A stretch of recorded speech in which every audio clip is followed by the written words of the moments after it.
Okay. Hi, how are you doing? So, are religious people more moral than atheists? That's what we're answering here. I am saying yes, they are. You are saying no, they're not. So, I definitely think so. I mean, religious people are absolutely more moral than atheist people, and I think simply the fact that it's morality we're talking about and not something like ethics or good nature is exactly why, because morality is defined simply as a conformity of ideals to right and wrong human conduct. So what is correct and what is incorrect as far as how humans should act. So when we talk about the idea of right and wrong, we need to look at who tells us that it's right and who tells us that it's wrong. For religious folks, right and wrong can't be changed. It's an objective morality. If you do blank, then your deity will do blank. So if you kill someone, then you will go to hell, right? That's what we see when we're talking about religious folks. It doesn't matter who you kill or why you kill. It's you killed someone, therefore you die. Obviously, there's an excuse for self-defense in most religions, but for the most part, you kill somebody, you go to hell. So atheists struggle to define an objective morality because there's just no punishments for the way that you live your life as an atheist. You know, you're going to die, and then your remains will turn into soil that go into a tree and create a beautiful tree. And how wonderful are you? There's no, oh, if you're a shitty person, you're only going to grow into, a mushroom, and if you're a great person, you're going to grow into a big apple tree that feeds many people. So there's no objective morality in atheism. So that introduces subjective morality. So subjective morality, we can look at historically atheist waves in cultures, Stalin, Pol Pot, Mao, communist cultures, all of their uprisings were all atheistic in nature, and they had plenty of subjective morality. They would kill disabled people, for instance, because disabled people can't help the collective. Therefore, it's the moral choice to just put them out of their misery because they're not being helpful. So until you can have an objective morality through atheism, that's what you're going to see. And communism was responsible for 100 million deaths in the last century. And if that's what atheism brings, how can you really call that a moral culture? Whereas religion, very moral. You might definitely have some weird killing going on in the name of religion, but at the same time, there are other factors to consider there. Whereas in communism, the idea that you can set your own morality based off of whatever you want it to say is largely the reason why you can get away with mass murder.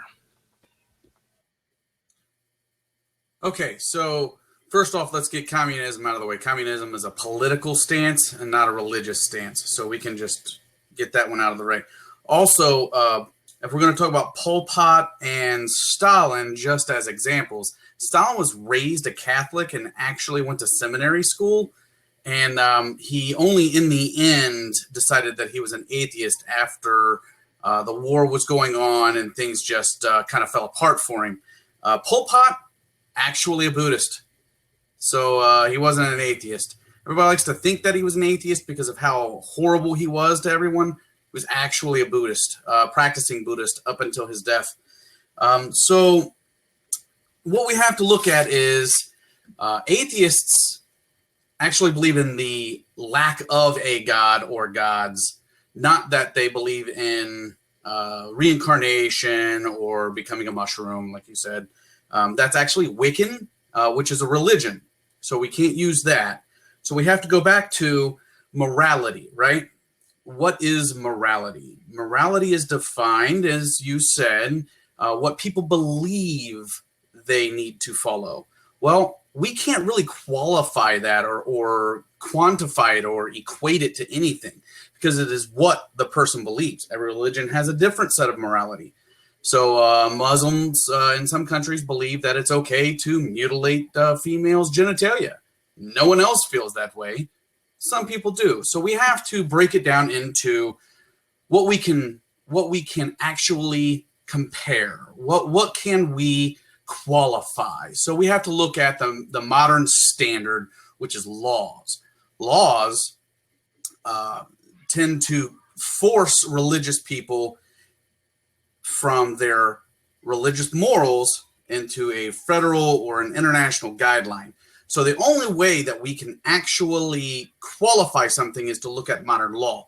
Modern law shows that religious people actually violate modern law way more often than atheists do. Religious people account for 81.5% of the broken law in the United States, whereas atheists actually only break the law 0.2% of the time. So that's where we have to look at it. We can't equate things. We have to compare things. Okay, so I understand what you're saying. And just to point out, Stalin had to become an atheist to excuse his actions, obviously. It wasn't like he stayed a Catholic. He would have stayed a Catholic had he been able to use Catholic morality to justify slaughtering 25 million of his own people. He had to become an atheist in order for that to work. And that's largely how Marx wrote about communism. There's no need for a religion. It's a need for science. And science will dictate that, disabled people, they're worthless to the collective. Scientifically, they need to be put down. Just like a wolf with a limp, the mother wolf will kill their own offspring if they're disabled. Humans need to do the same thing. Well, wolves are atheists, so it was Stalin. Wolves don't believe in a higher power. No other animals have this kind of self-realization and wondering of what happens after death. That's a very, very human thing. And then by me saying that atheists believe they're going to be a tree, I'm really just poking fun at atheists. You know, this whole idea that somehow their ashes are going to fertilize the world, and that's what the meaning of their life ends up being, is to be more nitrogen in the soil once they die. That's just a joke. I'm not actually saying they believe like Wiccans do. I understand what you're saying there. As far as Muslims go and female genital mutilation, that practice is a secular practice dating back to Africa under non-religious tribes. You know, you're talking about tribes that worship the moon and tribes that worship different star systems. These aren't necessarily religious. They're largely secular in nature. So I don't think you can blame Muslims on that. That is a cultural problem. Also, when you talk about crime in Muslim countries, you have to think that most Muslim countries are war-torn due to interventions from the West, and through war, you get a ton of crime like that, and that doesn't necessarily blame the religion in that particular case. And then as far as modern law being the definition of morality, if the law says you're allowed to kill disabled people, then now here we are on that narrow road of subjective morality, and that's exactly what happens in atheistic cultures in the end. So I don't think that you can say modern law is the moral institution, because it's largely an immoral institution. Those are the laws of man. The only laws that are supposed to matter are objectively the laws of God. So we can't really call the laws of man moral in that particular case, especially when you're talking about objective morality, because it becomes subjective to whatever guy is in charge at the time. And as far as atheists committing less crime, sure they do, but I don't think crime is necessarily a factor that says you're more or less moral. A lot of the crimes that Christians commit are because they see that they've had a moral affront to their own self before committing their crime. So, okay, so I get what you're saying, and that's good. Here's the thing: is every religion has its own set of morals. So, as a Catholic, it's okay to smoke, drink, and gamble, which is great. We love the Catholics. But a Mormon says that it's immoral to smoke, drink, and gamble. So who's right? Well, we can't tell. So we have to look at what is the modern standard. What can we compare? What is objective can be compared to subjective in a way. So what we got to do is look at subjectivity versus objectivity, right? So let's take out the Muslims. That's fine with me. Let's go to the United States. So the most religious state in the Union is Mississippi. The most secular state in the Union is Maine. Well, unfortunately, Mississippi has a crime rate of 310, roughly, per 100,000. Maine, 196. Huge, gigantic difference between a secular state and a religious state. So if we're going to, again, quantify or qualify something, because we can't do it across a broad spectrum of religions, it's too objective. They are set to a very hard standard. So Muslims are set to a standard. Catholics are set to a standard. Mormons are set to a standard. JWs are set to a standard. So we have to be able to meet somewhere to qualify an international standard, which actually was started from the Magna Carta. I don't know how much you know about the Magna Carta. It's actually started up by the Catholics, and it was the basis for the modern law. So law was created by man, but it was based on a religious set of standards or a religious set of morals. So we have to look at the religions of the old set the standard, and they did. They set the standard for modern law that everyone follows today in the law states, not the lawless states. We just can't even include them. So we have to look at a set standard across the board that we can actually look at. We can't look at objective because that's a set thing that cannot be qualified. We have to look at what everyone else in the world has to look at, and that is the rule of law across man. So every religion does have different morals, and that's entirely correct. However, the argument isn't which religion has the best morals. It's simply, do religious people have more morals? And they do. And there's not necessarily a right one or a wrong one. We have no idea. All we can do is, this is where belief comes in. We can believe in one of them and decide, okay, these are the rules, and if I break them, this is the punishment based off of that religion. In atheist, you can take from all different ones, and you can come up with this mixed mash soup that allows you to kill millions of people. And that's largely what atheism seems to lead to when you start going to subjective morality. If you look at abortion, for instance, abortion objectively, by most religious standards, is murder, and that's wrong. Therefore, you don't do that if the child has Down syndrome. You don't do that if the child has trisomy 13 or any of those things, because that's murder. Now, when you go through an atheist point of view on this, it's, well, it's not really murder until it gets to 21 weeks, or it's not really murder until it gets to 24 weeks. And it becomes a subjective thing where, okay, we've thrown right and wrong out the window. It's only a matter of time before an atheist pushes for, well, it's not really murder until they're a year out of the womb, because that's when they really start developing a personality. And that's where you can't have objective morality, and it can turn into something bad. And that seems to happen fairly often throughout history. As soon as a culture ditches their religion, ditches their morals, ditches objective morality, they turn quite violent. And I don't think that comes out in small clusters of atheists, and I don't think being an atheist is necessarily a bad thing. I would identify as mostly agnostic atheist here. That's not the point. The point is that, is an atheist more moral by definition? And no, they just can't be. So as far as Mississippi being the most religious and having high crime, and Maine having low religion and low crime, that same kind of thing could be said about their racial demographics. Maine is largely a white place, whereas Mississippi is largely a diverse place between blacks and whites. And I don't necessarily say that black people commit more violent crime. However, you cannot say that, oh, because there's no religion here, there's no crime, because that's like me saying, oh, because there's black people here, there's more crime. It's just as ludicrous. Correlation is not necessarily causation, especially in the cases of violent crime. So if law is set by a religious standard, the Magna Carta, if that's how it was set, and now man has adopted it in the modern world, and that's why we can continue to have morals without being religious, then you've said simply that, well, old school religion had the most morals, and so we base society off that, which means that religions people are more moral than atheists. Okay. I like the skirt around the race thing. That was great. It was just like a hard right turn back onto the road. That was great. I love it.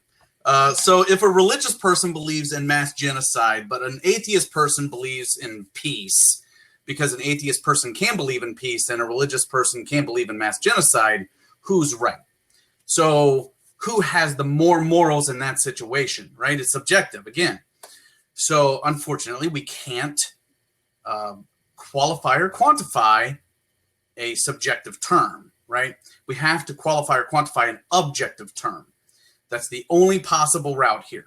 We have to be able to match a standard that everyone can adhere to and match it to what is right or wrong, right? Because, again, a religion that we don't even know about may believe in sticking a toothpick up their nose, and we may say that's going to hurt, and I'm not going to do that. Well, then you hate God. Well, we can't look at those two things as a moral objective line. So we have to look at modern ways of the standard. What everyone in the world, for the most part, the large majority of people, what they believe is right and wrong. That's why we have the UN. The UN sucks, but that's why we have them, is to look at, hey, my country believes in this, your country believes in this. Let's find a common middle ground and say, okay, yeah, that's not really right, but we're not going to prosecute you. We're just going to tell you to stop it. So we have to look again at what's a standard that we can follow. Objective things are a little more difficult to look at than subjective things, because in history, religion has been known to adjust their laws and their doctrines and their morals to meet modern standards, or whatever standard they really want to do. The Catholics are the worst for this. They like to change their moral standard and reread the text to find some other way to make things look better for them. And you can see the modern Pope for this right now, because he's the worst at it. Most Catholics right now think that he's an absolute tool, and that's because he's adjusting modern doctrine, or he's adjusting doctrine to meet modern standards. So it's hard to say whether or not a religious person can or cannot adjust their morals to make things better for them, so that they look better than everyone else. So whereas atheists, they don't have that doctrine to follow. They just are. So it makes them equally able to follow a modern standard than it is a religious doctrine. Oh, it passed me. Okay, cool. So, so you're saying religions adjust morals and laws to meet modern standards. Yeah, that could be considered that. However, we're not talking about religions. We're talking about religious people. And religious people, generally by the age of 35, they're setting their morals. And that's and that's why you see Catholics getting mad at the Pope right now, because they don't agree with his changes to the doctrine of Catholicism. And that's on moral grounds that they believe that, which makes them moral people. So modern standards of morality do exist right now without religion necessarily at the forefront, but you're also describing institutions that are largely state institutions that require taxation, that require funding, that require having the monopoly on force over people, which itself is immoral according to most religious texts. And as far as religions that believe in genocide and atheists that believe in peace, sure, that totally exists. But religions that switch their beliefs to start believing in genocide are changing their morality, and it's immoral what they're doing. And other religions would think, hey, that's immoral. And religious people in general would also consider that to be immoral. Now, as far as going back to the crime rate and atheists being somehow lower in crime, new research from the Huffington Post, which we know is a fairly left-wing organization, suggests that religion actually increases or decreases crime when it's introduced in certain areas. This is specific to racial violence. Again, they studied 3 different counties as far as the more religious counties versus the more spiritual counties, and they found that the more religious the county, the less crime there was, and more people that said, I'm not religious but I'm spiritual, actually committed more crimes. And the people that say they're not religious and they're all spiritual generally identify as atheists. So I think crime statistics that talk about atheists in general are kind of off, because atheist is a term that's just, I don't believe in a God, whereas a lot of them will say, but I'm still spiritual, I'm still getting in tune with nature, and those people are not considered atheists when they're collecting those crime stats. Those people are still considered religious by some measure. So that's also something that you need to look at. And with the country being, pretty dang atheist, and 70% of them which believing in state power. I mean, state power itself is an immoral institution and could go on to destroy 25 million people, just like Stalin did. Atheists push for that all the time, whereas religious people believe in individualism. And individualism itself means there's less motivation to commit violence, because all you want to do is protect yourself and your family. And that's what religious people want. So atheist people want the same thing. They want to protect their family, whether they're religious or not. So It's difficult, again, to say whether or not an atheist person, just because they don't believe in a higher being or gods or gods, God or gods, let me get my verbiage correct. Just because they don't believe in that higher power doesn't mean that they don't want to protect their family just as much. So what we have to, again, look at is religion and religious people are difficult to separate. So a highly religious, a hugely religious imam may say, you must go out and kill the infidel Americans. Whereas a Catholic may say, you must go out and save as many people as Mother Teresa did. Those two things are widely different, right? So we can't compare religious versus atheist as far as how they believe they should follow their lives, how they should present themselves to the rest of the world. And the only reason I say that is because if you follow the international standard, your argument flows right back to what I was saying. You can't separate the two, right? You can't separate a religious person from their morals, and you can't separate an atheist person from their morals. And they have those same morals as those religious people do. They're just not bound by doctrine. So there's the thing, is an atheist person is able to follow that same doctrine that you're following. They just call it a law. They're able to follow that doctrine and then go forward and say, you know what? I'm going to improve on that doctrine. I'm going to say that not only is that doctrine good, but we can go one step further. We can say it's not okay to kill a man because he stole something. It's also not okay to kill a man who killed a man who stole something. It's also not okay to kill a baby because they have no rights. They're not alive yet. So what makes it okay or not okay to kill a baby, or you know what I mean? So an atheist actually has the ability to gain more morals than a religious person, because a religious person is bound by this many morals. Whereas you can hear my daughter crying in the background, by the way. I'm sure I'll have to deal with that in a second. So they're bound by this many laws and morals. An atheist is bound by this many laws and morals. They can do whatever they want as far as improving on those laws and morals. Whereas a religious person is stuck right here. That's it. You can't go any further. It's here.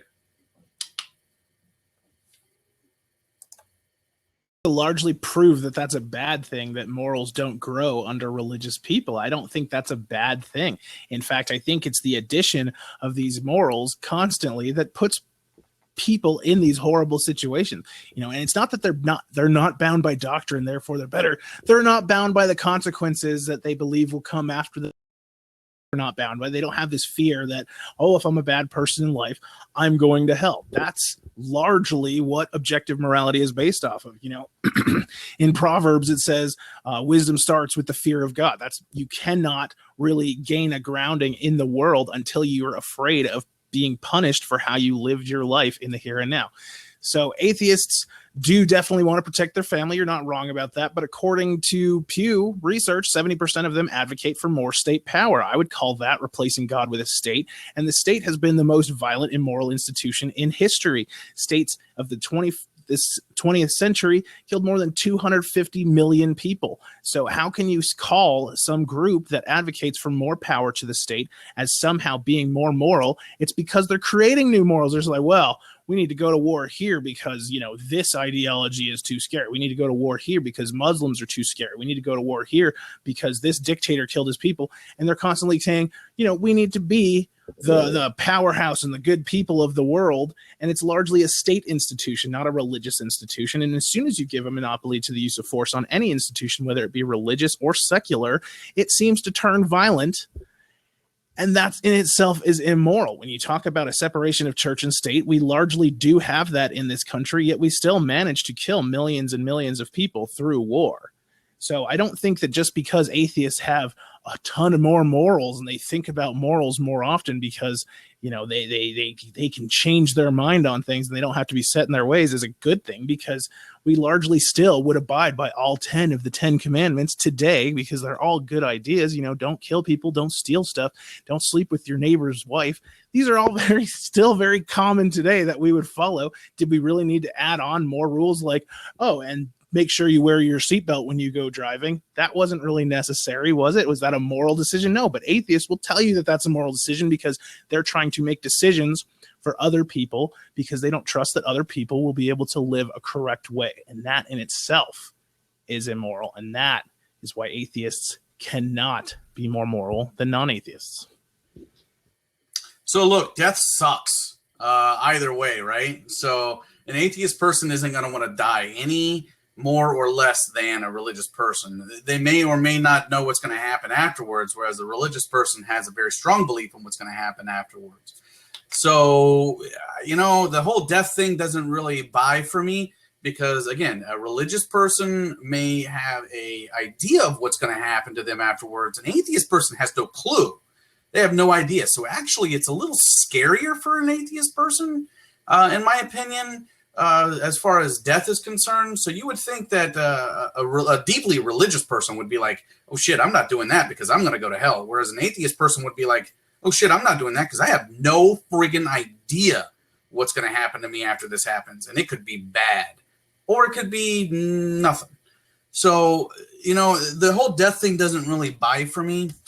But what does buy for me is that atheists have zero connection with making or changing law. Almost zero amount of atheists actually change or adjust law in any way.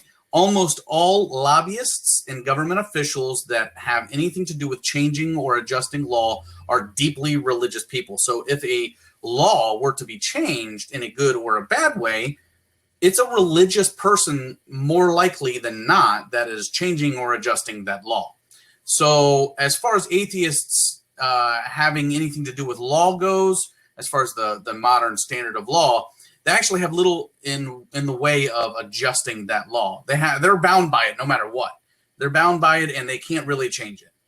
The atheist population is so small that if all of them bound together in one state and one county, they still wouldn't be able to change the laws in that county. It is that small. So they really have no bearing on law. They're just bound to follow it, which actually puts them in a bit of a pickle because they're forced to follow laws created by religious people, and they seem to do pretty good at it.